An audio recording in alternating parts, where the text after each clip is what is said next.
And welcome back to Comic Book Nation, the only show that does it all for geek culture and the official podcast of ComicBook.com. I am your host, Kofi Outlaw, and with me today, I got my regular crew. Matthew Aguilar is here, as always. What up? And back from her long excursion is Janelle Wheeler, who's been missing for the last couple episodes because she got married. Then she had to do some business stuff, and she's been busy. Too busy for this little show. So I'm back. So excited to be back. I was messaging everybody like on Twitter and stuff. I'm like, I just missed the podcast. So I'm really happy to be back. And some people are already asking in the comments, yes, I am still out of town. I am still at my in-laws, at least for one more day. So I'm camped out in this office and I'm hiding here for dear life. But that's still good for us to do a show, even though I'm ducking things in my side of life. All right. And there's been a lot to do. I took off this week and sorry, Jim Viscardi, but I didn't think I knew what week I took off back in the day months ago when I decided to take it. But this has been quite a week because it was a week, of course, of some pretty big finales in terms of She-Hulk, Lord of the Rings of Power. We got New York Comic Con was happening last time we did the show. Since then, we've had the usual kind of Comic Con fallout with a whole bunch of other updates and stuff happening. People have seen Black Adam, so we can finally talk something DC this year. Yay! That's not like, complete just cancellations and whatnot. So that's good news. And we have some big reviews and discussions to do. We got to talk about the new Halloween movie, Halloween Ends. We got to talk about She-Hulk. We got to talk about Andor. We also are going to dip into anime today because comicbook.com, we have a huge anime kind of section. I'm so excited for this. Oh, yes. But we're going to talk Chainsaw Man, which is pretty much this year's most highly anticipated new anime debut. So we're going to talk some Chainsaw Man today. So all happy. Right. And Matt has some wrestling breakdown because we're going all over the map today. It fits the Halloween vibe, man. Yeah. I mean, it definitely. But we do it all for geek culture is my point. And so, this is what we're doing today. All right. Let's start right at the top. So Black Adam reactions are out, and let's just be honest, Black Adam spoilers are out too, because, there's a lot of scumbags in the press and film Twitter, and there's going to be a lot of ragging on film Twitter today, this fake-ass industry doing some things lately, but going in, I've been at my in-laws a long time, so I'm going in, but spoilers are already out, largely thanks to the press, and I never know, are these press people, are they tasked with leaking certain things in the hopes of getting a movie more publicity, or are they really out here violating embargoes? Because I can't see how they keep getting invited back by doing stuff like this. Yeah. Somebody takes them in an alleyway behind the studio and it's like, if you accidentally leaked that this happened, that's okay. Because it's always stuff that I feel like could help promote the movie. You know what I'm saying? So I'm always suspicious. But anyway, I agree. Black Adam had several days of premieres and it's been showing and reactions are coming in and the spoilers are coming in. So let's just talk about kind of the reactions first. They've been kind of, it's been kind of a funny mix. I know we said in our show notes, they've been mostly positive, and that's true. The first reactions to Black Adam have been mostly positive. People say it's kind of just what you would want from a DC movie, streamlined action, character and world building. All of that. The Rock is a badass Black Adam. There's a lot of people who say, and people like Aldous Hodge as Hawkman is seeming to win over a lot of people, and so that's the positive side, and that's kind of the large consensus. Dr. Fate tends to be the VIP. Yeah. Oh yeah, Dr. Fate. I've heard Hawkman. I've heard Dr. Fate. I've also heard Cyclone a lot. I mean, people are all over the place, but people like different things. But the point is, people like the cast, right? Every character seems to be connecting with different people. And the JSA in general seems to be, a good new entry point for the DCEU that gives people hope that somebody like The Rock could shepherd this. On the other side, you kind of have the opinions that people are saying, that The Rock is one note and this is just a silly comic book movie and, tries to take itself seriously and all of that kind of stuff, which I don't know if that's a bad endorsement for me. Things being comic booky but taking it serious isn't necessarily a deal breaker for me. I'm not Yeah. part of like the snobberati film Twitter. Snobberati. Yeah, it's just like I mean, so like I don't care if The Rock is, and I expect The Rock to be The Rock. Like I'm not expecting Dwayne The Rock Johnson to give me this completely unexpected, nuanced portrait of Black Adam or do some He kind crap of like is Halloween Black Ends. Adam. Yeah. I mean, if you piss The Rock off in real life, he is Black Adam. So like, Yeah. I just expect him to go in and be The Rock. And I'm pretty sure at this point, people just kind of go to movies with The Rock and pay to see The Rock. He's one of those Yeah. last movie stars that can just go be his own persona and, you know, do his thing. So that's not a deal breaker for me. Yeah. So for me, so far, it sounds like this is going to be a good time. Mhm. The question we're going to get to is this $1 billion good time? So let's throw it over to you guys. Janelle, you've been away for a while. We haven't heard Yeah. any opinions from you. Oh my gosh. What are you thinking? I mean, I'm still extremely excited by this. I am going to admit, like, I've been watching a lot of Halloween baking competition shows on the Food Network, and this trailer is getting so many freaking runs. Like it is, I swear to God, in one like 45-minute show, I'm seeing it at least 11 times. That's how many times I'm seeing advertisement for this. I was wondering how we were going to link. They are this too. pushing it. They are pushing this hard. And I'm not tired of it yet, which is good because I'm still feeling intrigued, even feeling like completely overwhelmed by it. Sometimes these streaming platforms, they'll do like these commercial breaks and it's just the same 3 commercials just over and over. Yes. Oh yeah. But it, like I still feel very excited about it. Black Adam is a character that I've been really looking forward to seeing on the big screen, as you guys have kind of made me familiar with him in comics. So this is really exciting for me. And I love his story. Like I love the backstory, and I love just the little bit that The Rock has shown in these trailers and in these commercials. I just feel like he's portraying it perfectly. I am not a tough critic on this. Like, if they do take it seriously, like you said, and it is like emotional on any level, I'm going to be very attached. I already know that. But I did talk to BD. I did ask Brandon. I was like, "What do you think? What did you think?" And I don't even know I don't know what he has publicly said, but he was like, "Yeah, I mean, it was good." So that's like Brandon's answer to everything. Yeah, but everything like when is it's like really somewhere good, in the B range. It's a B plus or B minus. Yeah. It's somewhere in there. When it's really good though, I can't get him to shut up. Like that boy can talk. So yeah. So I don't know. That's the whole review right there, by the way. Yeah. We just said it in like 700 words, but it's like the whole review. This was good. Yeah, it was good. Yeah, Matt, what did you think? It was good. Are you excited? Look, I agree with Kofi and you. I'm very much in the thing of like comic booky isn't a negative descriptor. Like it's not that's not like, to me, that's just, I don't know. That's going into a cooking show and going like, oh man, there was like a lot of food there. Like no, duh. Like, of course there is. Like, you're going to that movie and the movie gives no inclination that it is anything like outside of that realm.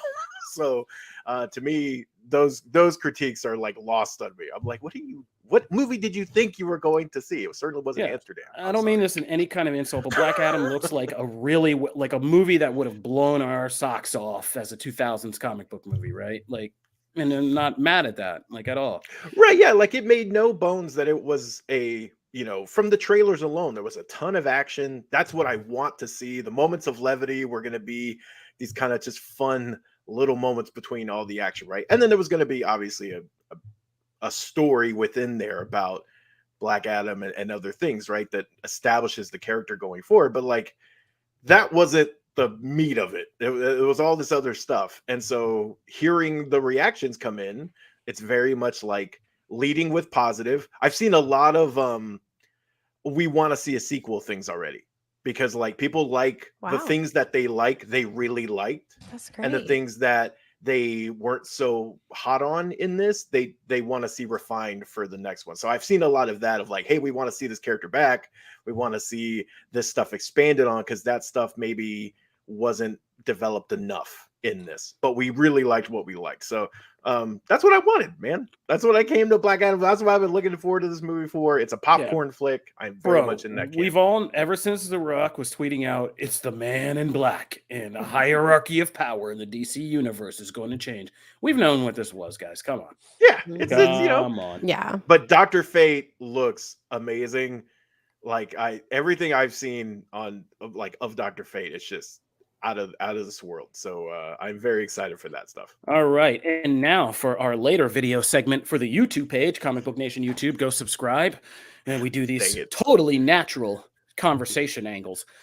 Do you guys think that Black Adam is poised to possibly make $1 billion? To answer a question in the comments, it is 2 hours and 4 minutes long, which is not bad if you want to get that turnover in theaters.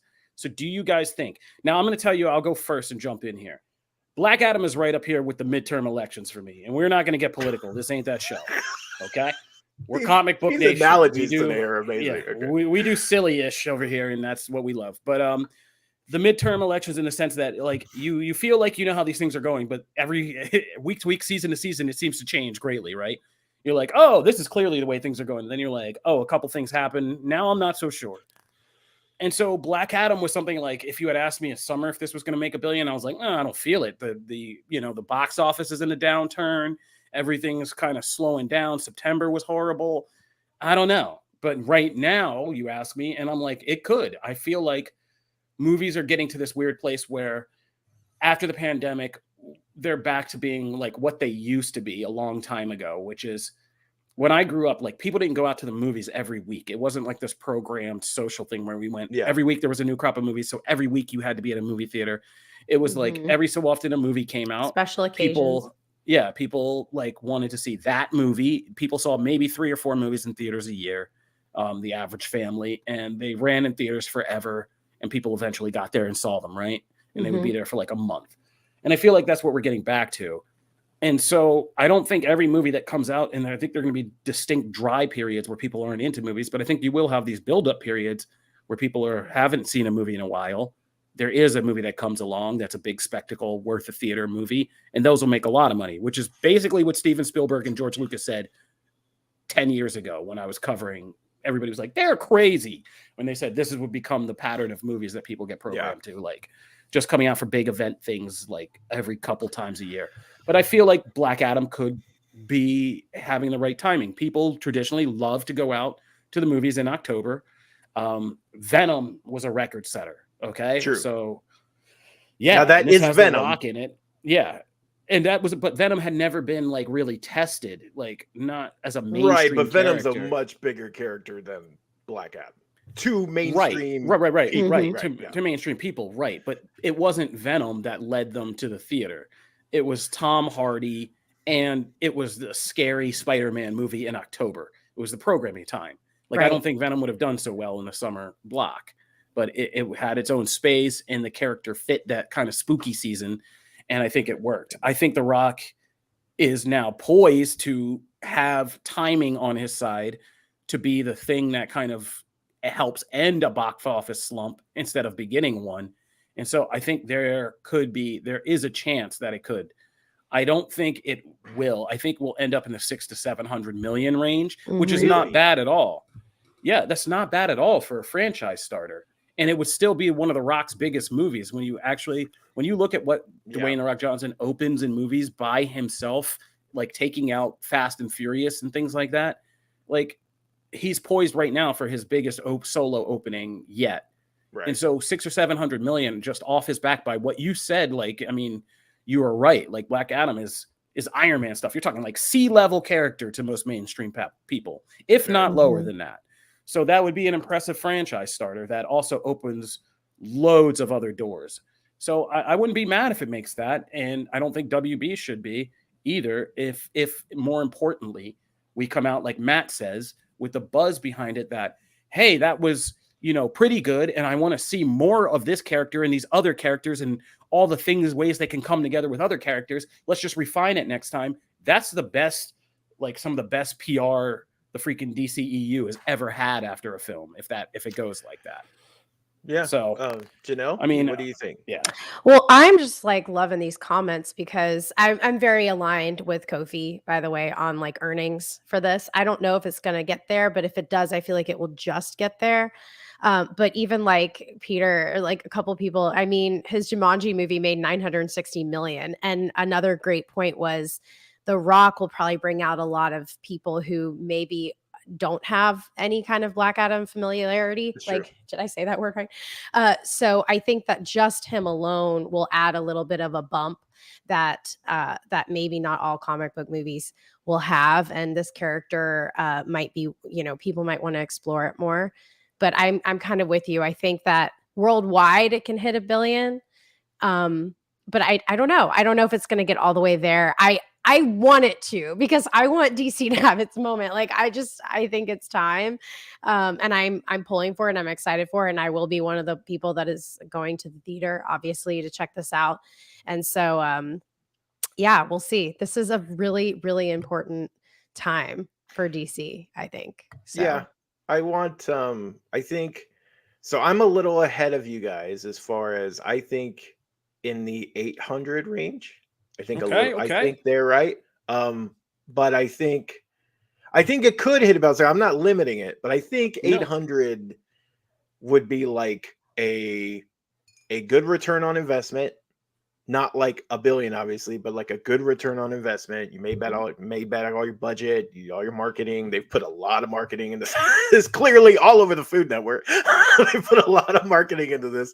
So like I think that would be a spot where you could, if you're Warner Brothers, you could leave with like, yeah, we can hit a sequel. Let's green light it. Let's move stuff. If you're fans, I feel like, you know, like rooting for this, you would be happy with that. If you're The Rock, you would be happy with that, especially as Kofi said, a franchise starter for a character that is not mainstream well known. So I think all that would be good. I do think I think it can hit 1 billion. And I think honestly, if it was going to hit 1 billion, you had to sort of reference the big spoilery Okay, thing. you're getting ahead of yourself, jump No, gun James no, I'm Viscardi. I don't know the segueing. I know, That's spoilers. I called know. a segue, sir. I don't know it. Okay. But So I hosted. It was my segue. No, I'm just kidding. Yeah, but no, you hit the nail on the head, which is what I wanted to kind of bring us full circle. Sorry, I'm watching the Rings of Power finale, and I'm all obsessed with making circular power now. Circular power. Anyway, so yes, yeah, I wanted to bring that back full around. So Matt, I'm going to now toss this your direction since you stepped out onto the out of the trenches and onto the battlefield here. That's why I said in the beginning, I question whether these pundits who leak things are major pungents. They are major pungents. You heard me, but major pundits that, you know, they know the rules of the game. So like, is it like oopsie? No, like it's not an oopsie. I wonder, does the studio meet them in a back alley and say, we know you're going to take heat, but you take heat every day. Do this for us. We'll hook you up later. Like, come on, only just because I like know who you're talking about. leak it, right? Yeah, you know the people I'm talking about. They're not gonna. It's nothing to them. They take heat no matter, and they'll sell out for that kind of thing. You know who you are. You know who you are.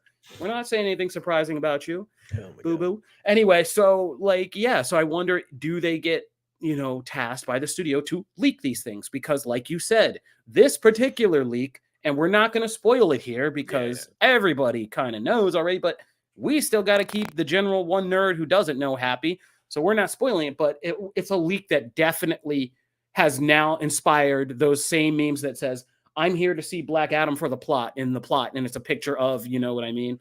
And so that's already one of the most major reactions I've seen on Twitter is, I didn't care about this, but now that I know, I care, and I'm going just for this. And it's just like, okay, I see that. And are they firing on all cylinders? And is that the bump that does get you over? Does somebody look at the spreadsheets and say, oh, they were right with Matt's 800 million, but if we do this, maybe we get over that 800 and, you know, get somewhere in the rest of that 200 million we need to cross the border. So, I mean, people are saying Chris in the comments on YouTube, I've been doing this for 14 years. I'm sorry. I've been doing this for 14 years now. And you get cynical until you realize, like, yeah, this is just how the game works. It's not even a conspiracy theory. When people know that the money's on the line, they push everything possible to get butts in those seats. And they're using one butt to get one more butts in the seats in this case. And I think it's going to work because you're getting a whole sector. There's a sector of the DC franchise you don't want to leave out. And now those people are all activated, right? And even the most passionate ones are activated. So, man, I think it could work. I think it could be the boost we need. I don't know. Janelle, what do you think? Do you have any idea what we're talking about, first of all? No, I don't, and I Okay. don't want to. Which is good. Which is I've good. been That means you've done trying okay. I've been it's been a lot, guys. Wedding, honeymoon, TwitchCon. And it's been really lovely being able to miss spoilers. Let me just tell you, it's like kind of crazy that I've missed out on a lot of things. And I knew coming in today, I was like, these boys about to spoil everything for me, so I'm going to try to tune them out. But no, I don't know anything, and I'm glad that I don't. And this actually makes me want to run to the theater like ASAP so that I don't get spoiled. And boom, right there. Yeah. That marketing in action, right there. Good job. Right there, Fine. yeah. You know what? I'm tired of Nation. holding on to this. DC basically listened to fans about, diversity, and this movie introduces White Adam. So there you go. Why Adam?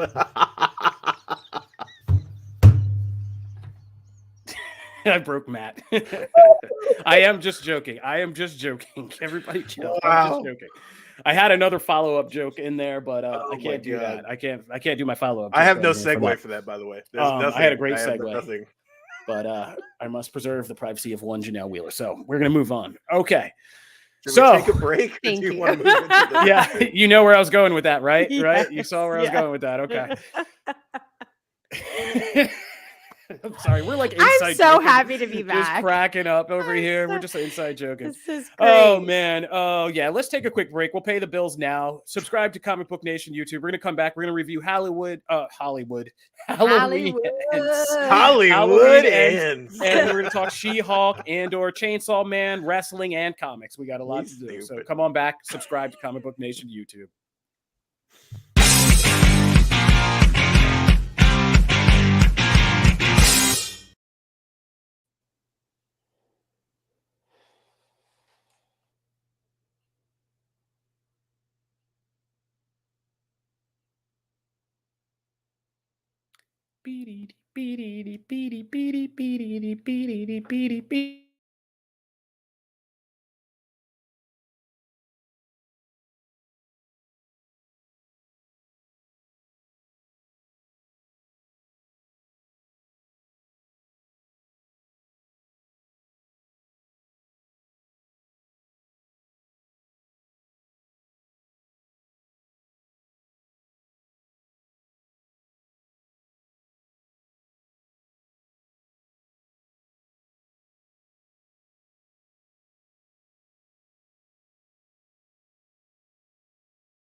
Out to our producer Peter today, who's doing the show and making our graphics, and he got to my mic, but you guys heard me get some Halloween music in there.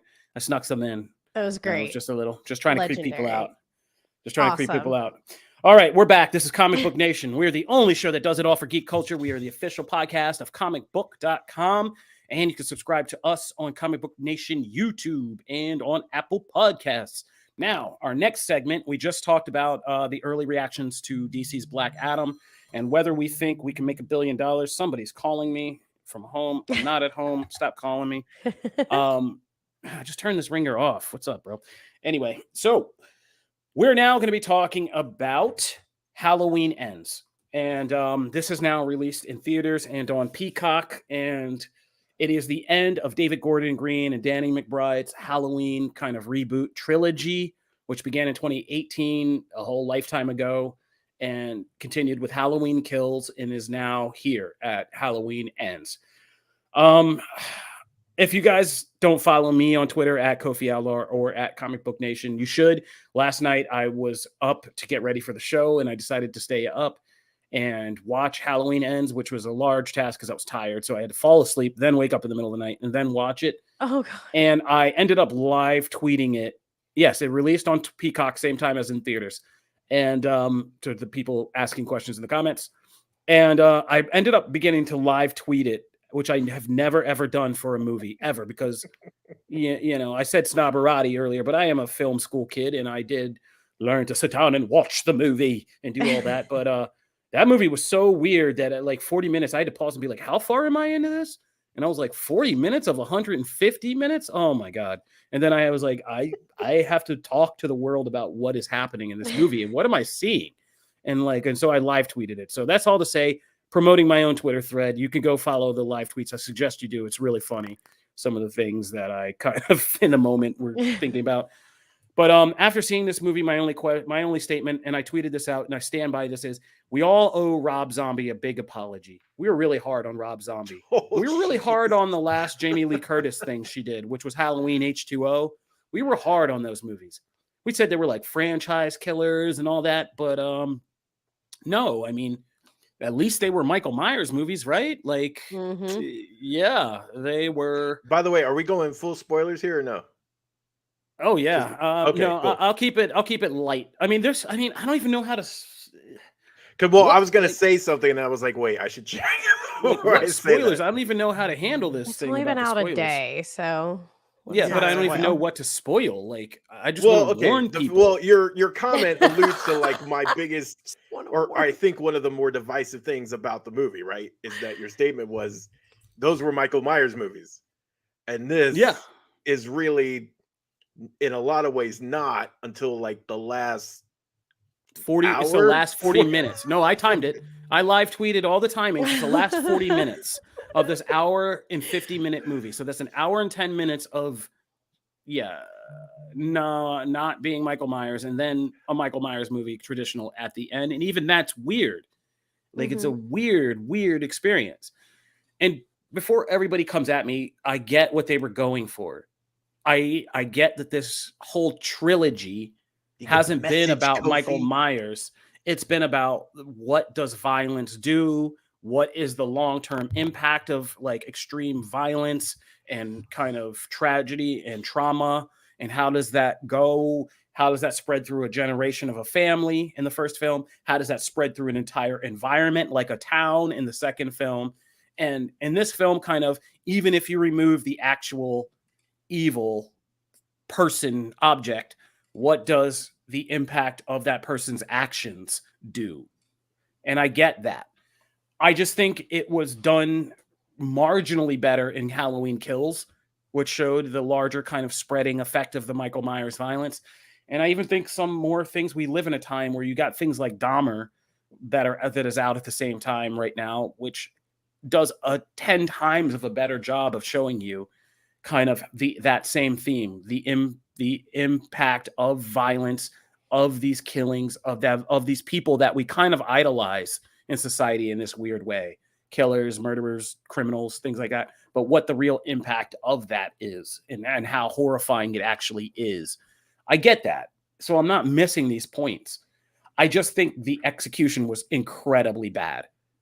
I think I even tweeted on early on, it was like, this is way too late in a story for you to be trying to get me to meet and attach to new characters. Like, I just don't care. Like, no, I don't care. Like, I want to see what happens with Laurie Strode and her granddaughter Allison and anybody left over from the thing. So yeah. And yes, and to answer people the thing, no, I wouldn't even qualify the first 2/3 of this movie as like really being a horror movie, or at least the first half of it.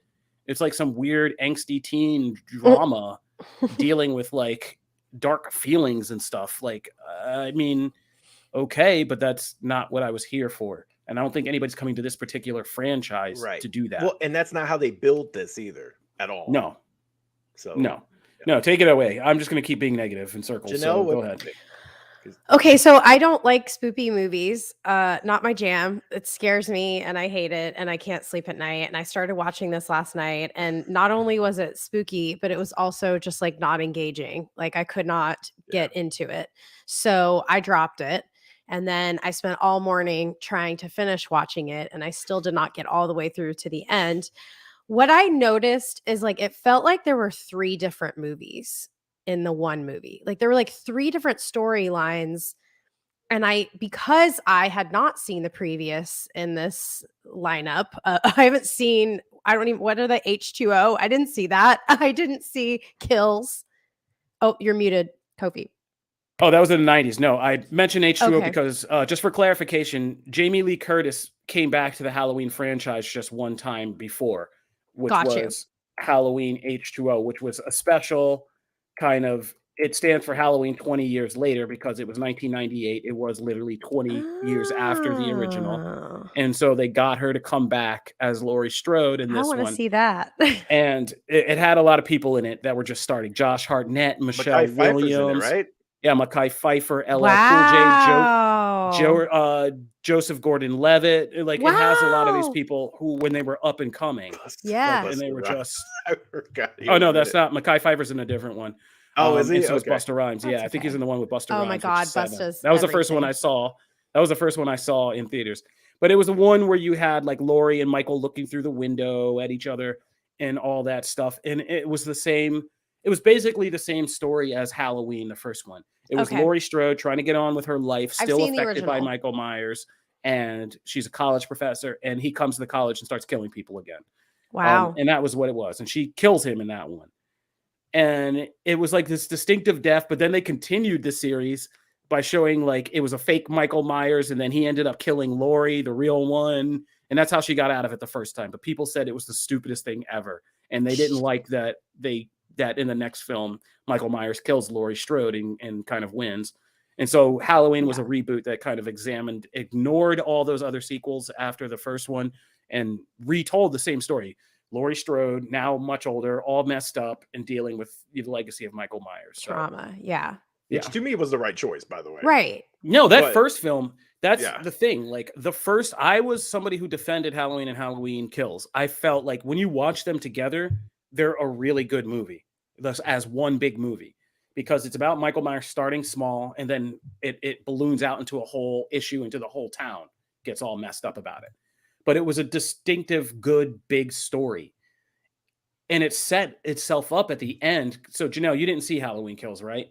I did not see Halloween Kills. Okay, that's so fine. I was pretty lost on this. No, but the thing about Halloween Kills is Michael Myers ends up winning in the end. He literally like slaughters, and there's this awesome sequence of him battling an entire mob of people and killing them all. Wow. But then he comes back in the end, and the mob was sent after him by Laurie's daughter, and he ends up killing her. As that's like the last scene of the film. Is she thinks she's safe and she's standing in the house. It's a classic horror movie. And he appears behind her and he kills her. Oh my and God. that's the end. And so everybody kind of thought like this movie would start right with that drastic action. Yeah. He kills her daughter. Laurie Strode comes back for revenge, and it's like the last fight. And Laurie Strode doesn't give an F because he killed her daughter, and now it's all no holds barred. When we heard that it was taking a 4-year time jump, everybody was like, "Wait, what?" And then that was already kind of like, because it was made to seem like this was going to be all one Halloween night kind of story. Right. But no. It And should have been. Yeah, I mean, I agree. And so That would have been we were awesome. all like, okay, I guess time settles and Laurie kind of gets regroups and then we have this battle. But no, we get this weird movie that has nothing to do connectivity wise to the events of these other two films in any real direct way. And so kind of taking the focus away with that was, I'm never going to understand this. Like, I'm really never going to understand. Yeah. I feel like they got the last part of this movie in the can first, which was just, the Laurie Strode, the battle that everybody wanted to see. And then they kind of tried to work backwards from there with whatever they could do. Make it a movie. Seriously. Yeah, And I'm glad you were a little lost as like someone who clearly has all the info and knows all of it. It makes me feel a little bit better because I was like, well, maybe I just can't enjoy this because I don't know the context and everything. Yeah, and like, there you go. Oh no, I'm not muted. I'm here. I was gonna say, and I don't get anxiety a lot, but like there's a thing when I watch a movie where I know I'm trapped into something and it's Oh, early no. on. It doesn't take me long. It's about 10 to 15 minutes that I need to see a movie and be like, oh my God, like this is going to be bad, like really, really bad. That's great. Yeah. And I knew it when it was just too disjointed, too weird, and too, like you said, there was a lot of this that felt like film school, like somebody's first film, like that they were doing. A lot of weird shots of people like riding motorcycles and just their faces. And I was just like, ugh. Next time we go to a premiere together, I'm just gonna like watch you. I'm gonna look at you 15 minutes in and like check your facial expression. No, let me correct it for the comments. I have had anxiety plenty of times. I'm just older now, and I've gotten used to it. It's not, and it only gets out of control or like weird on me sometimes. And being trapped in a bad movie that I know I'm going to have to talk about is one of them, because I know what I want to say, and I just don't also want to get fired or canceled at the same time. And those are two hard things to reconcile sometimes. But anyway, this movie was one of them. Yeah. I'm not going to go into this because I want to move on and do other stuff, but this was just and I'm not even like going to slam the filmmaker. Like, I want to know what happened. I'm generally curious. The thing that I feel after Halloween Ends is somebody's got to tell me. I need a Halloween Ends explained. Yeah. I invented the explained post, but I need somebody to explain. Who's going to explain to the explain guy? Like, I need. Oh man, it's like a Trace Busta Scenario. Who's going to explain the explain? It's been double explained. Trace Busta in the house. I just need somebody to explain to me from top to bottom, like why we went here. Oh my God. How did everybody in the cast really feel like they were putting down good work in the dailies every day? Like, were they confident? Because I wouldn't have been. And that poor, what's her name? The girl who plays Allison I feel so bad for her in this movie because this kind of set it up like she was going to be the next generation of like Laurie Strode, like, kicking the butt of evil, female horror heroine. And this is just like between these two movies, like, or three movies, it's just like this chick has real Andy Matichek. This like Allison just has terrible choices in men, like terrible. She hung out with my homie from You, Cameron, in the first film, who was like a complete douche, and now she just went with this guy, who was like, how do you not know this guy's a psycho? Like, how do you not know this guy's a psycho? Like, I don't know. Anyway, so yeah, this was just a big miss for me. And I need somebody to kind of explain why. And it's one of the oddest, worst landings of a trilogy I think I've ever seen. So that's my feelings on Halloween End. Yeah, I think you guys both said it immensely well. I was with Janelle. This movie dragged a lot, and I was very much amped for. I love the first one in this trilogy. I liked the second one. I didn't hate it like some did, but I also wasn't like my favorite, obviously. But I was hopeful for this because this was really billed as like, hey, we're ending this. This is the feud between these two, and that is not what this movie was until the very, very end. And while I was happy with some choices made towards the end, I was like, ugh, I didn't need the first 2 hours, hour and a half of this movie. But yeah, I think you guys said it great. So yeah, let's move on to other stuff. Happy stuff. Janelle, you have any closing thoughts you need to get off your chest? You will Hocus never Pocus finish this, nor cute. should you. Okay, there you go. Yeah. Watch Hocus Pocus 2 instead of Halloween Ends. Yeah, there you go. There you go. All right, moving right along. Jamie Lee Curtis isn't doing any more sequels. She shouldn't.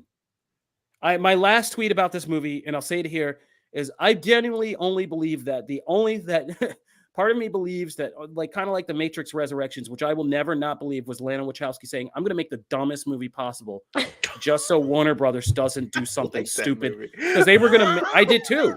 But I don't think that she took it as seriously as, like, she just didn't want Warner Brothers to turn her kind of thought bubble movie into a cheap studio thing. So she took the reins and just made whatever. I'm going to never believe that this movie isn't Jamie Lee Curtis's not so subtle way of telling us, I am so sick of Michael Myers. I am so sick of people trying to be Michael Myers. I'm so sick of talking Michael Myers. I'm so sick of people bringing me back for Michael Myers stuff.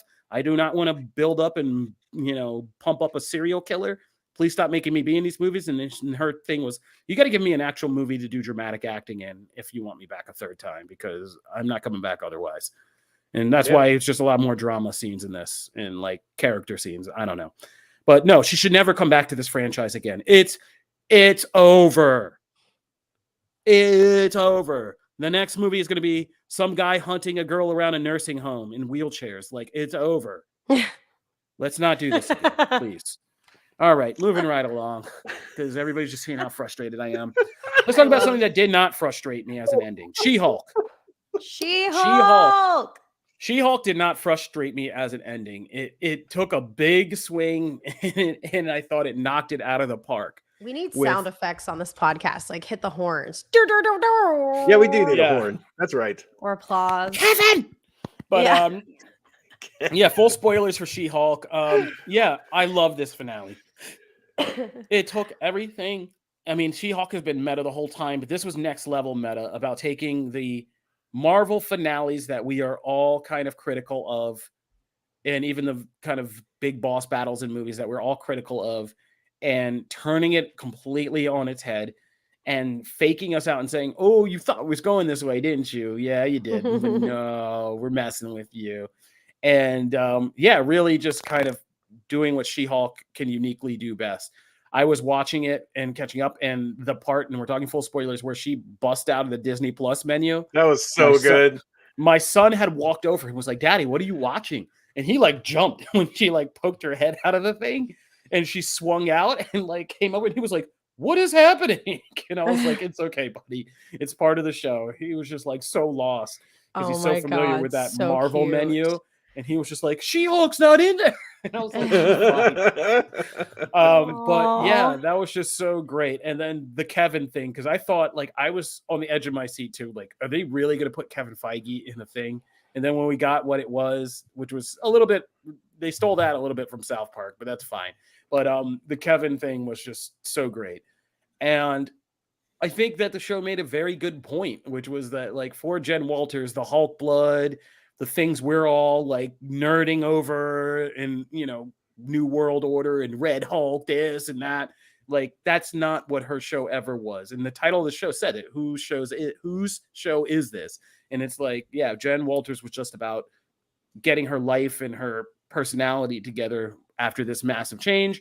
And I like how she did that. And I like how the show kind of reframed things for this character in her world. And I thought it was well done. And I mean, altogether, I think I have enjoyed She-Hulk the most out of all these Marvel series in terms of just overall week to week, like complete start to finish.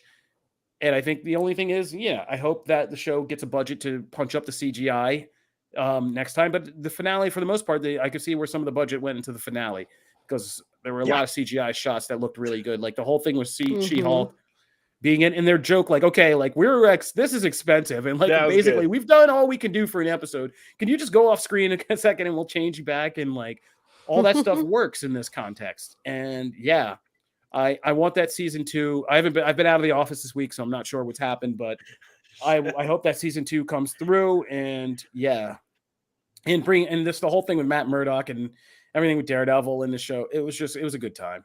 Janelle, take it away. Gosh, mansplained She-Hulk enough, dude. It's so good. It's just so good. And like the whole Kevin thing, like the whole time you're like, oh, Feige. Oh my God, they're going to Feige. Like the whole time I'm like, oh my gosh, okay, he's going to be on here. Like this is going to be a moment. That it was just so surprising and true to the entirety of the show. Like it just was perfectly balanced for the whole rest of the show. And the fact that they can laugh at themselves and kind of poke fun at themselves in the MCU just makes me adore Marvel even more. The fact that they have a sense of humor, that they nail all of the things that everybody says on the internet about this formula of superhero movies and Marvel movies specifically. Like that is just so endearing. Like I do that on stream about myself. Like I will make fun of the fact that I'm blonde, or I'll make fun of the fact that I like suck at first person shooters or whatever. Like the fact that they're doing that is just so relatable. And the fact that they chose She-Hulk to do it in was so cool to see. Like this, I don't quite understand the people who are hating on the show. I just like I can't even get on their level. Well, I think the show did a good job of showing you who the people are who are hating on the show Yeah. in pretty spectacular fashion. I mean, every time, I mean, and I know the psychology of internet trolls is so highly adaptive, like Reed Richards' body can spin around anything. But bro, Right. they got you. They got you many times over. Like the actors and the scenes they had of people criticizing or debating She-Hulk within the show on the intelligentsia forums or in news or in that little lodge at the end. It was all spot on. Like everything they Mhm. said was spot on from Yeah. the internet. And I was yeah, it was hilarious. Yeah. So No, good. I think you two Matt. said it great. No, I think you two said it. I applaud um just how far they went, because at one point I was like, okay, like you gotta, like, if you're gonna go meta, right, like go all out. And when they did the Disney Plus menu, that made me laugh out loud. I thought that was just so fun and unique. And the Kevin stuff, I really think, one of the people we've talked about obviously throughout the entire show is Maslany. It's like how great her comedic timing is, how just charming she is. And this episode, like, if you don't love her by the end of this episode, I mean, Mhm. it was mentioned in the comments. I think it was Bantha who said the X-Men line. It wasn't that the X-Men were mentioned that I cared about. It was the way she delivers the line of like, don't we want to see the X-Men? Like, her little tongue, like, Yeah. all that stuff, right? It's just Yeah. so fun and No, in that moment, infectious. she's so good about talking for like every fan. She was like Yeah, all of us. it's And so just all good. her questions were just like everything. It's everything. If we sent Brandon Davis or Chris Killian out and they had like 3 minutes to talk to somebody, that's like everything they would fire off at Kevin Feige, right? Like, when are we Yeah, it getting was X-Men? What so is this? infectious. It's It so was so good. good. And like I just love how they brought it back around. And I her comments about like, and Bruce literally just falls out of the sky to like save this. And what's crazy is they still, for all those people like still pissed about whatever, that it doesn't have enough ties with it, they still like further the Hulk family line. There's still revelations in there. There's still movement on characters kind of in the greater MCU or whatever. So like there's still effects there. Yeah. The All Daredevil this, stuff was yeah. great. Yeah, it's just, yeah. The So it was things that fantastic. the show did for the MCU are crazy. Like, guys, we're getting Son of Hulk already, and he needs a haircut, yes, but there's a Son of Hulk. And the That's so memes funny. about You don't that like have the hair. go on my Twitter feed for one of the funniest memes I've seen. It was like a double dare meme. It was like Hulk on Sakaar, and it's just a double dare thing, and it's just it's hilarious. Anyway, but yeah, we got all that. I mean, in the way that it delivered, like we all expected Son of Hulk to be like Scar, Son of Hulk to be this epic thing, and it's just somebody said it's a Blazing Saddles ending with a Fast and Furious cookout, and I was just lost it when I read that. So shout out to whoever that made that comment. And yeah, I knew that. I mean, Tatiana Maslany is just gold, and this show in the writing is gold. When it says we're Hulks, she says I'm She-Hulk or something like, well, smash buildings, fourth walls, and sometimes Matt Murdock. And I was just like, oh my god, like, oh, it's just That's like the so Daredevil good. sex jokes were just alone were so funny that it was just like, yeah, it was great. Oh my Yeah, so gosh. got to give me more She-Hulk. I was scared though when I heard it, and she says, Kevin was like, "See you in the movie," and she was like, "Really?" And he's like, "No." And I was like, "You better be lying, Kevin. Yeah, I There know. better be a Yeah. She-Hulk in a movie." Yeah. So I love that this series, yeah, started with Captain America F's and ended with "Sometimes I smash Matt Murdock," which was just a great line. So great. Yeah. Full circle, man. Full circle. Yeah, they need that merch. I break fourth walls. I know I break buildings. I smash buildings, fourth walls, and sometimes Matt Murdock. Every female Marvel fan or anybody else who wants to wear it needs to get that shirt. This show literally is just like a gold I mine want of it. merch. Yeah. Of merch. Yeah. We need like Oh just yeah, so much merch that yeah. is Okay. needed from this show. So Okay. yeah. I can't wait to see some kind of mock intelligentsia group spring up on like Marvel fandom threads. It's gonna be funny. I'm sure. All right. But yeah, so that was She-Hulk. We all loved it. I'm sorry if you didn't, maybe you love the next thing we're going to talk about, which was this week's Andor. I'm not going to go into it too deeply, but just to say that people have been wondering, like, why Tony Gilroy? Like, why do you get Tony Gilroy? It's not just for the kind of, he's great at looking at those darker, moral, gray worlds of people, whether it's espionage or, lawyering, or in this case, like rebellion and empires. But Tony Gilroy can do a tense action heist type thing or mission type thing like none other. And this episode was amazing. Like, this was a great episode of Star Wars. I was on, and not even Star Wars, like it didn't even like necessarily grip me as a Star Wars piece. It was just a great heist episode. I was on the edge of my seat the entire time. I was puking in my mouth about all the characters, and I don't know about you guys, but I just thought it was just so well done, and it was by far the best episode of the series so far. And it made me realize, like, I mean, that's just like one of the first missions Cassian Andor went on, and I can't wait to see what this series does with more of this kind of stuff. And that's me. Janelle?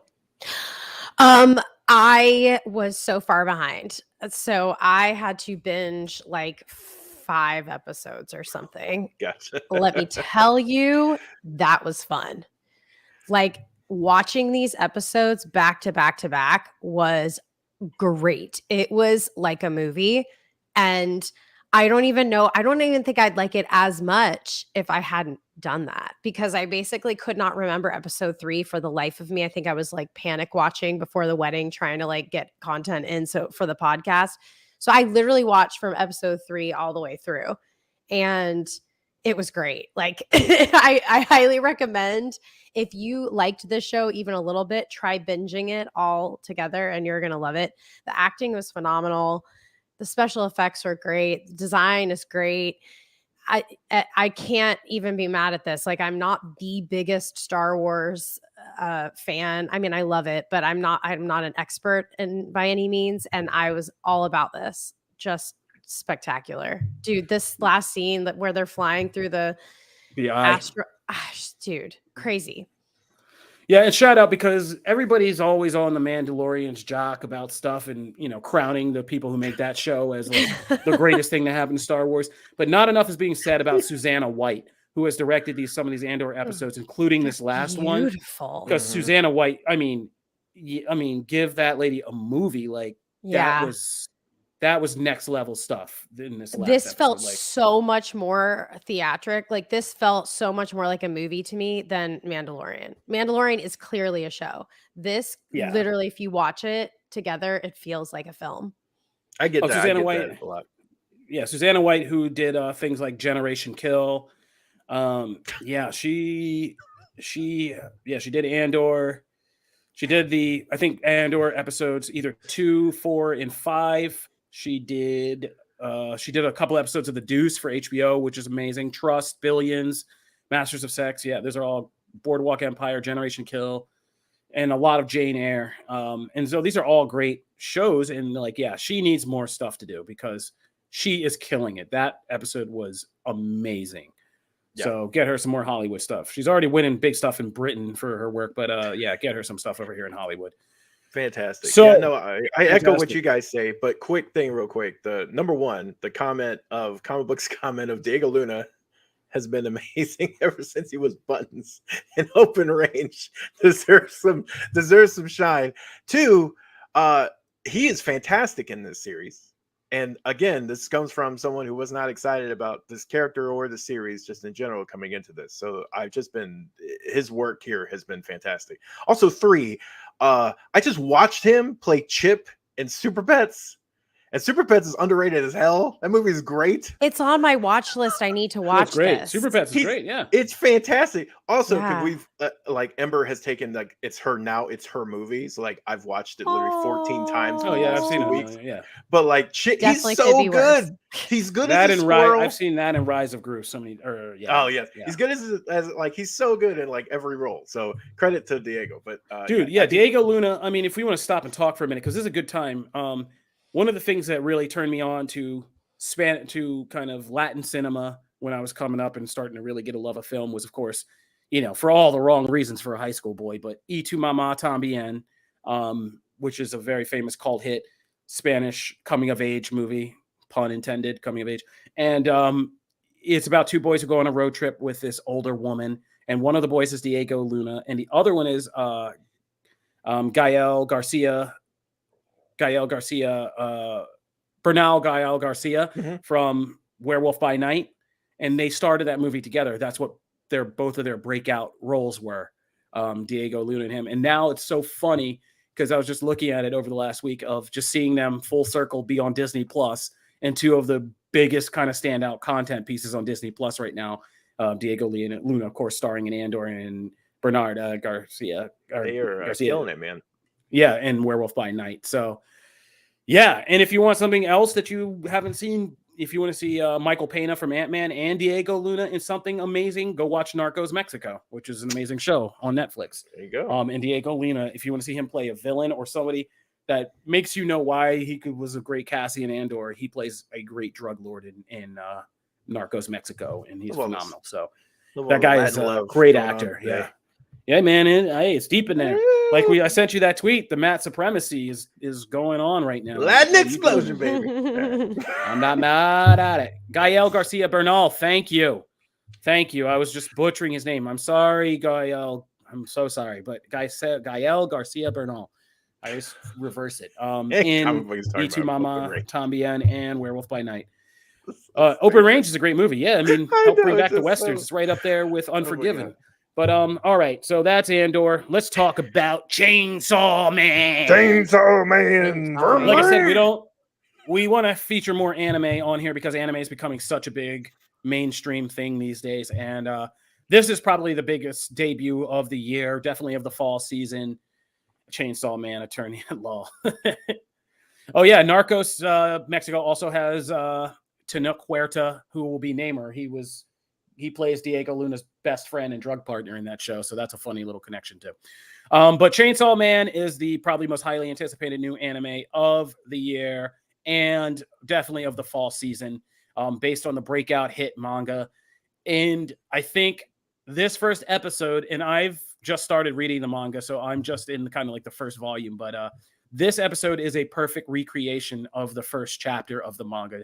I mean, perfect, and of course enhances it even more, because you can seeing anime manga. I love manga more than I love comic books, and don't kill me for saying that. I just do.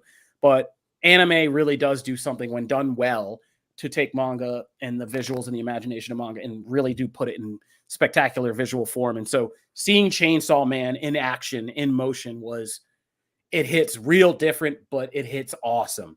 And it's as absurd as the title of the show would make you think, but it delivers exactly what you came to see.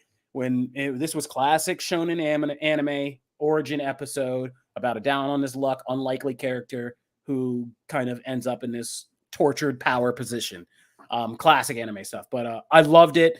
I loved seeing it in motion, and I think there's a lot that when you actually see it drawn, like Pachita, I forget his devil's name. Pachita. So it's I was gonna ask how to say it. Pachita? Is that how you say it? I think it's Pachita. Okay. But but there's like a cute little baby devil, Pachita.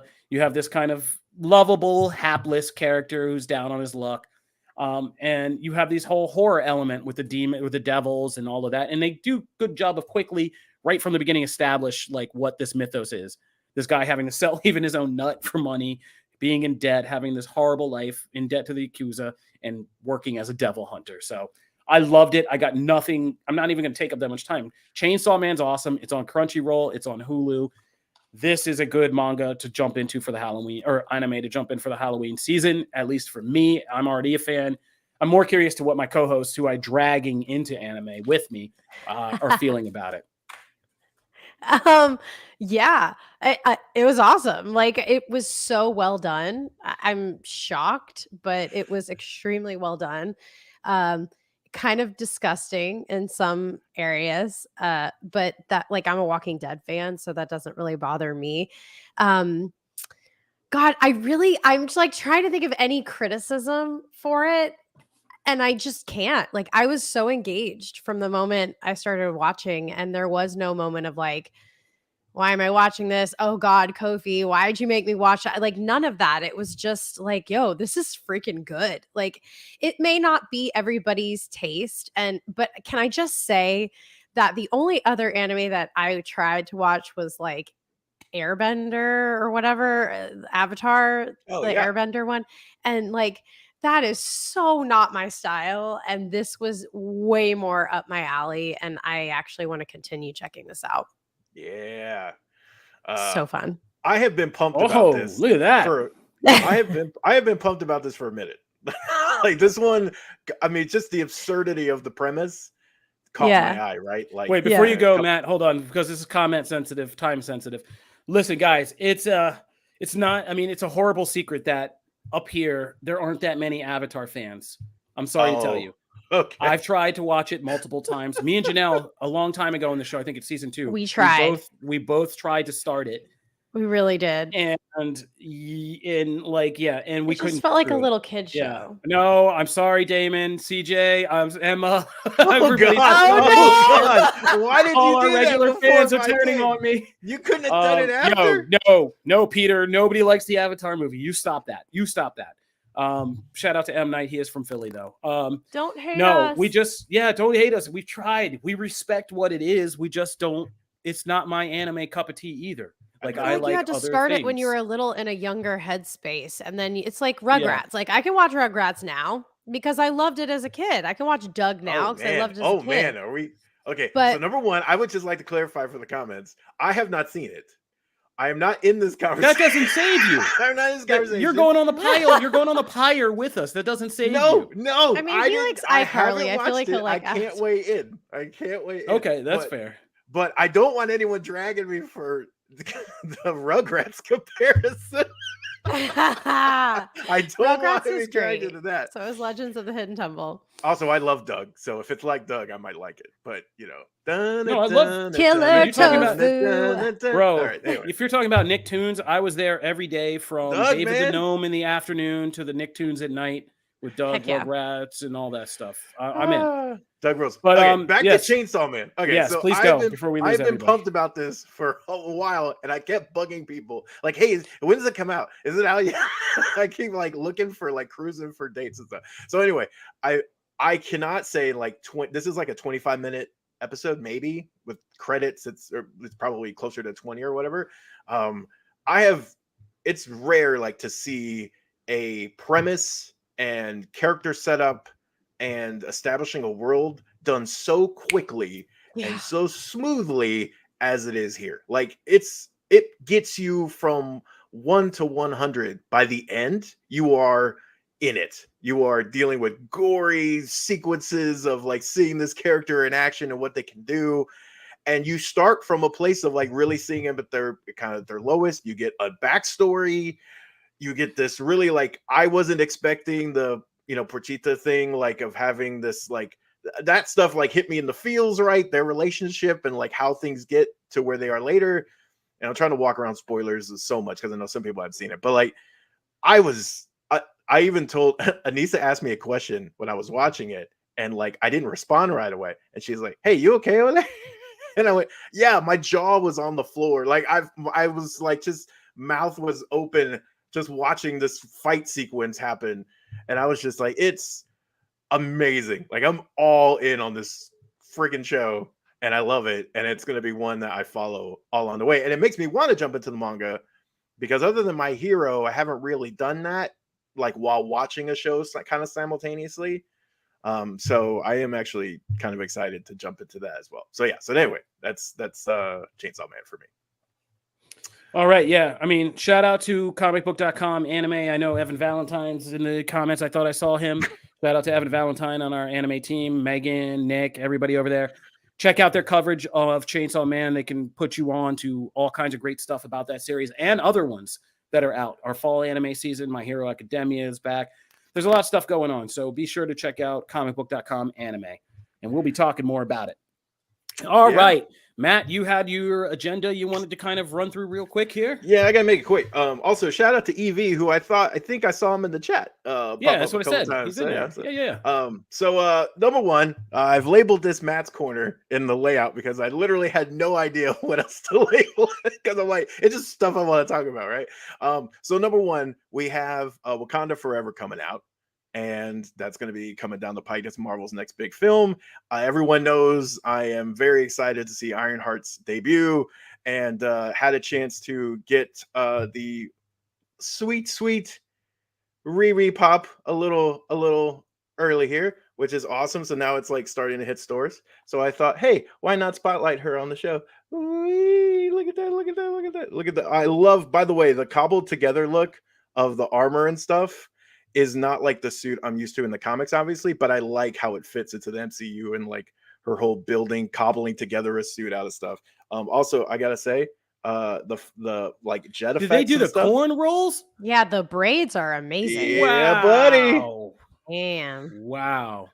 So That's this, amazing. like, I'm very excited for Riri here popping up in Wakanda Forever. It's probably like Hey my man, you're on the Latin agenda. It's a big win for the Black agenda that we're getting Funko Pops with authentic corn rolls. That is a big win for us. Shout out to my people. Big win. That's Corn roll. amazing. Yeah, that's amazing. Yeah. So that's the Riri. And real quick into the wrestling world, we did a full preview last week for Extreme Rules, and we talked about, like, me and Connor kind of went back and forth on like what we wanted to see from the supposed return of Bray Wyatt, if they would deliver, and boy howdy did they deliver. And there's some really cool moments in wrestling, right? When you see people return after a long time or whatever, the pop they get from the crowd is really infectious. And even if you don't like the person returning, it's hard not to get kind of amped up on that, because you're just like, it's adrenaline, right? It's just so cool to see. And people didn't know if maybe they would tease a video and then Bray would come back. No, they literally went like a full 2 or 3 minutes after like the pay-per-view kind of ended. They did the fake teaser, like the fake credits in the corner, and then they shut all the lights off. All the lights are on. The song, like, Bray starts singing over the speakers, and then they keep zooming in on, like, he's got his live action, his like life-size puppets in the crowd, and they keep zooming in as he's as he's singing, I have the whole world in my hands, right, and all that stuff. And then a door with light pops up, and like Bray's actually there, and the lantern, and he pulls off the mask, and it's him. Like, people, this whole sequence, if you don't know what I'm talking about, literally go watch it on like, we actually have the video on comicbook.com, right? You can watch like the whole sequence play out. It's amazing. The pop this man gets from the crowd when he returned was insane. Like, there are few pops that you just hear. It's awesome to have him back. And then he's returning tonight. Since then, he hasn't been on WWE TV since, right? So he's returning tonight on SmackDown. And of course, I will be covering SmackDown for us here. So I'll have all that stuff up tonight on comicbook.com. But I'm very excited to see him return, see what they have for him. They've teased a faction, they've teased other characters. There's all these things happening. It's kind of insane. So I thought they handled that so well. It could have butchered that so easily, and they handled it so well. So yeah, and also I have a question for everybody. So we talked a little bit last time about how, like, Triple H, this new regime change, things are going really well. People are liking the changes Triple H is making. If you could have Triple H change one thing, like moving forward, like one thing, either bringing somebody back, changing someone who's already there, instituting a new rule, whatever, what is that thing? Let me know. Hit me up on Twitter. Hit Comic Book Nation up on Twitter. I am actually going to kind of work on something for that. So I just wanted to throw that question out to our nation there. Wow, So you got a simultaneous response from Peter and Damon Streams. It's get all those belts off Roman. Hey, whoa, you will not say anything bad about the bloodline. You save this for Twitter. You save this for Twitter. You asked the question. Now you got the answer. You handle this. I'll get. Yes. We're gonna move along. You keep there. talking because we're going to comics next. So all right, take so us out with comics. How dare you? He keeps treading on my tribal chief. How dare him? All right, so let's move into Superman, Son of Kal-El, number 16. This is part 2 of Kal-El Returns, and I know Janelle was controversial chapter. I know Janelle wasn't with us for part 1, but I know me and Kofi kind of left with really positive reaction to kind of this new status quo setting issue. And here we get this was talked much about on Twitter and social media, and there's been a lot of back and forth on things. I adore this issue. I think we actually, it does kind of deliver on the Kal-El returns, right? We finally get the reunion between Jonathan Kent and Clark, and the way it is done and played out, I thought was excellent. I thought it was, this, like, it all ties to like a heartbeat, and like how, you know, the thing that stabilizes John and you know, makes him feel safe when he was younger and stuff was his dad's heartbeat, and he could hear it, and that would help him. And so tying that in to him hearing Clark, and that's how he knows that he's back on Earth, right? I thought that was so well done. And I thought overall, like, I just like how it moves things forward for them. And I love that moment. I'm sorry, the artwork, I know that the artwork got a lot of back and forth or whatever. I thought that moment was amazing. So that was me. What'd you guys think? This guy got me right in the dad feels, like right in the dad feels. I have a son, he's 4.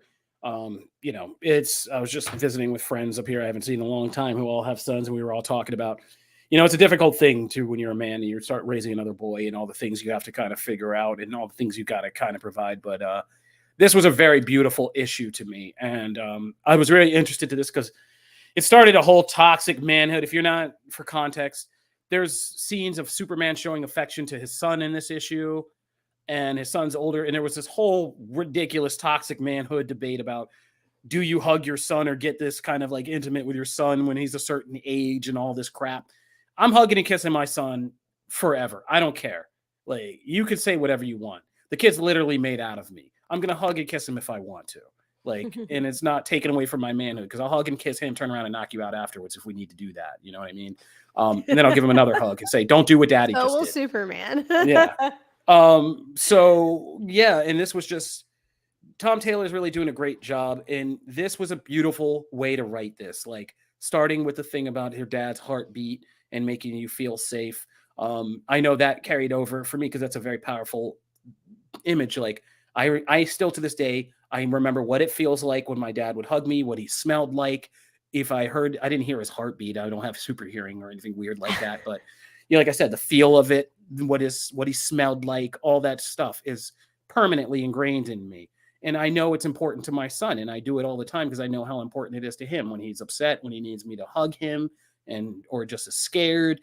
And so this was a beautiful thing between father and son that really made me that makes you appreciate Superman in a different kind of way, in a very, very different kind of more personal way.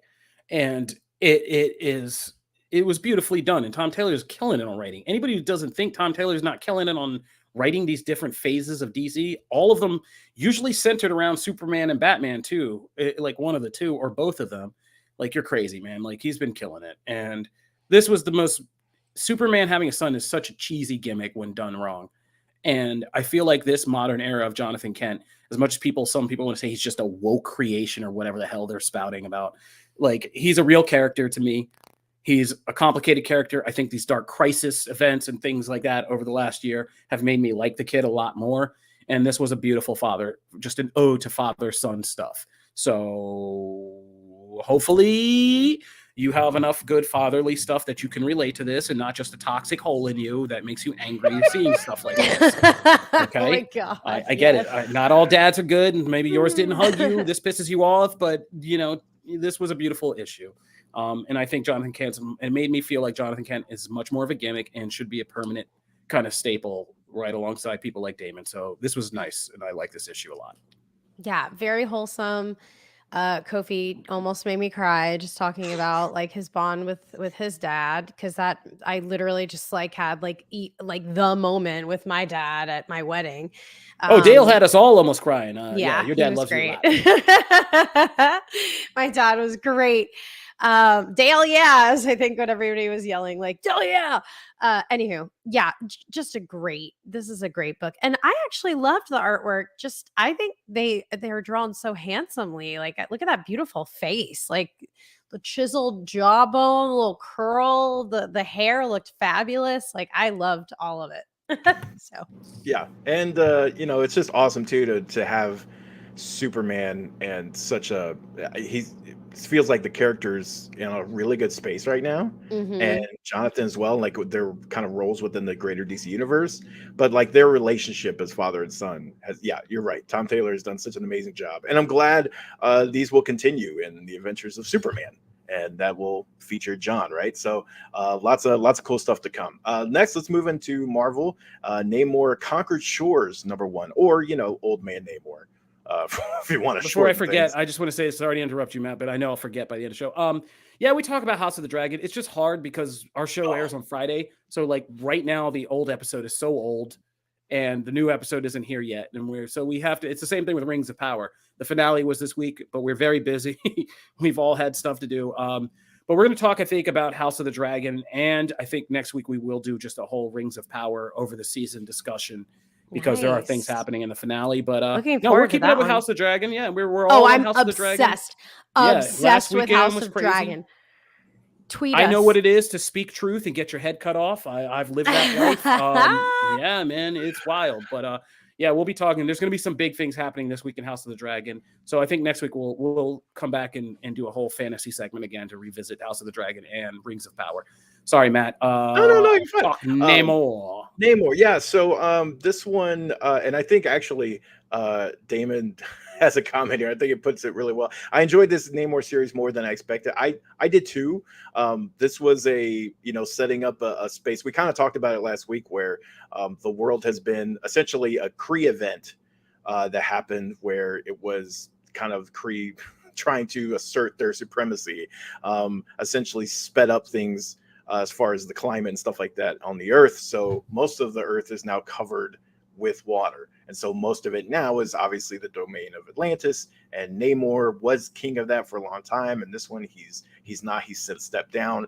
And so it starts out really kind of what you would assume, which is like, Namor is kind of talking about like, his time here, Atlantis is flourishing, like all like he's kind of looking over the work he's done. He's patrolling kind of the border essentially, so like people from the surface can't just come into the water and get supplies and things like that. Like there's enforcement there, but then it kind of takes a turn and you really see that like Namor is actually really invested in the surface world and like there's this whole program of him trying to get them to actually be able to live down underwater, and there's all these like political things back and forth, like there's this one group of the surface that like doesn't want anything to do with them, and then like Captain America shows up, and like so there's a lot of interesting stuff. So about midway through, this book really hooked me. It wasn't hooking me like right at the beginning because it was kind of what I expected, but yeah, there's much more here than I initially assumed. So I'm in. I really enjoyed it. What'd you guys think? I think that I agree with the comments and like what Damon said. I was actually entertained by this the whole time, not because of any of the events or the larger premise of I said, okay, Kree blew up Earth. I got it. But it genuinely is the first time I feel like anybody, and which is a weird thing to think about, but it's the first time anybody who's really expanded the character of Namor like this.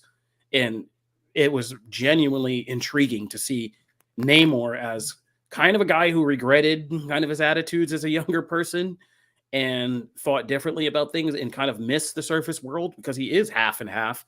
He's so all the time been like, I'm Atlantis king, that you forget he's half and half and like how he feels. But a kind of more complicated, conflicted, or just a complicated older Namor was genuinely really not somebody I would have ever thought would have been able to anchor a book for me. But now I do want to follow this character. And like, I would almost like to see this Namor replace the Namor we have in the main Marvel universe, because I like old man Namor. He's kind of much more well drawn and 3-dimensional, I think. So I'm in. Yeah, I'm in too. I'm all about this. I need to know like where we're going from here. Also, Cap, and this was awesome to see. And I don't know if there is a book that showed like what actually happened to get the world to the point that it is in right now. No. Wow. I need to see that.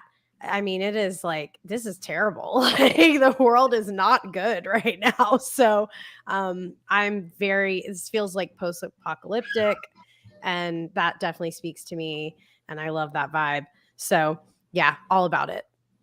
Yeah, well, awesome all the way around. And then last book here, of course, it is Captain Marvel week. So me and Janelle have to talk a little Captain Marvel. This one was pretty 42 is the issue we were talking about. It is a AXE tie-in. So it is like really kind of, this is one of the ones that like it is not required reading. but I enjoyed it for what it was, because essentially it is it is a big Chewie issue. And so if you're gonna focus on Chewie for an issue and it ties into an event that I'm kind of in the middle on anyway, I'm good with that. Like, it was fun. I really enjoyed it. But I feel like, I don't know. I feel like only like fans of the character and like of this world will get the most enjoyment out of it, because there's some great moments. There's a moment between like Chewie and Kit, and he's like, she's being protected because she's a little scared, so she's in the bathtub because all this fight is going on outside, and the porting back and forth. There's just some really fun stuff. But I feel like you'll only really enjoy this if you're like a fan of the character, because it is a tie-in, and the next issue we kind of move into her next big arc. But what do you think, Janelle? Yeah, it's really cool to see it all kind of tying together, because I feel like the Judgment Day thing, we all kind of had a little bit of qualm with that. We were sort of like, what is happening? Or, Yeah. I don't know. Seeing Captain Marvel have her moment with the Judgment was rewarding. Like, I'm like, okay, I'm glad I read those other books, because obviously I can like understand what's happening here. Yeah. And it's short, and it's to the point, and you can figure out what's going on really quickly. And if you read Judgment Day, definitely keep going, because you put in the time already. So check this out. Otherwise, if you don't know anything about Judgment Day, I just don't think this is the book for you. Right. Yeah. It very much is a tie-in that regard. Yeah. So that's comics. Quick mentions here. If you want to read my full review, you can. Once in Future number 30 ends the series. It ends in a amazing finale. That series is literally one of the best series in comics. So if you are waiting for the trades, it's now done. So hopefully it will be in like a complete edition soon. You can read that up there. And then of course, Do a Powerbomb number 5 is fantastic, and it's going to be another one that people look at and go like, oh my god, this is a great series when it's all done. So those are all up if you want to check out our reviews on comicbook.com. But that is comics.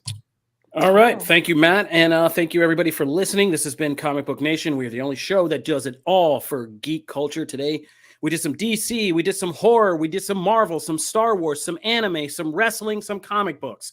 So that's just a small taste of what you get on Comic Book Nation. And I dare you to show somebody who does it as well as we do.